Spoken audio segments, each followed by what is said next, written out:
In the 19th century, Karl Marx talked about alienation, which is a separation, being a stranger to something. And you're an alien to something. And Marx said there were four alienations in this culture.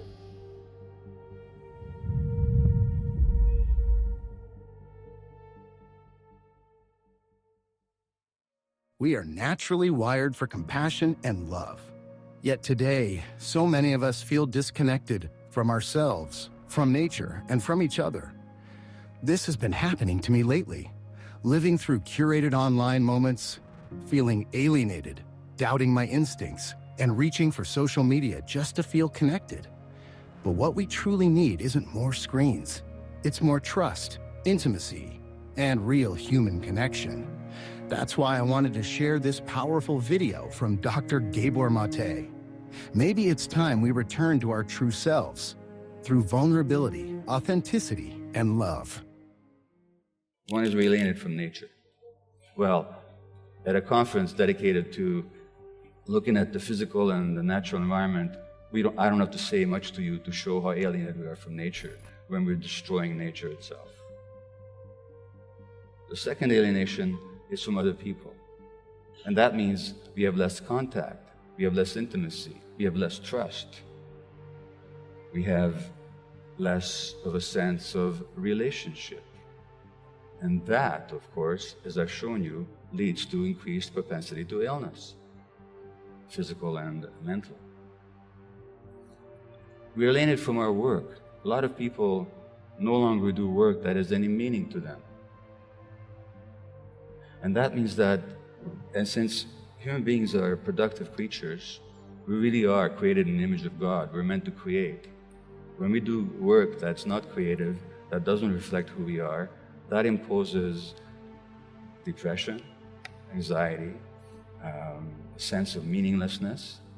And when we have a sense of meaninglessness, we'll want to substitute that sense of meaninglessness or that sense of meaning that we've lost by all kinds of other activities, and then we get all hung up on how we look, or how people feel about us, what we can obtain, what we can possess, what successes we can achieve.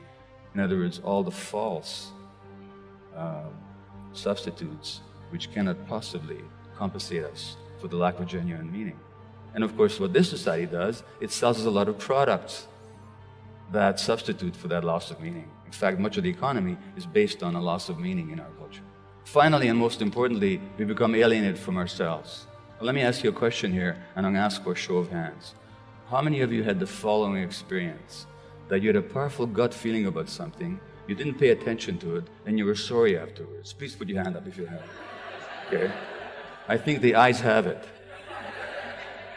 If I asked you the obverse question, as to how many people have had a powerful gut feeling, you ignored it, and you were glad about it afterwards, how many would not put your hand up? Well, I'm not sure. I'm seeing very few hands here. Well, that means to say, now you know what you're telling me? You're telling me that at some point in your childhood, you got separated from yourself. Because no infant is born without gut feelings. Infants are totally connected to their gut feelings. Have you ever met a 2-day-old who didn't know how to express their gut feelings? And that means that in this culture, something very powerful happens to alienate you from your true self, because the world couldn't stand who you really were. And your parents were too stressed themselves to honor and recognize who you really were. Just as a parent, I did that to my kids without meaning to. And then we become alienated from ourselves. We shut down our gut feelings, and our gut feelings are not luxuries, you know. They tell us what is right and what is wrong. They tell us what is dangerous and what is friendly. They tell us what is safe and what is dangerous. And they tell us what is true and what is false. So when we're alienated from our gut feelings, we no longer have a sense of reality, no longer have a sense of truth. Well, the good news is that human beings can regain their sense of connection to themselves, just as we can regain our sense of connection to our nature. And empathy, which is a genuine human quality, is in us. We're actually wired for empathy. Even rats are wired for empathy.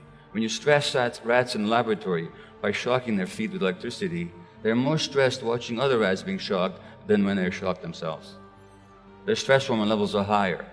That's our nature as human beings. So contrary to the myth in our culture that we separated individual, aggressive, competitive creatures, we're actually wired for empathy, wired for connection, wired for love, wired for compassion. So really, to move forward, all we have to do, not an easy task, but it's certainly available to us, is to get back to our true nature. Thank you.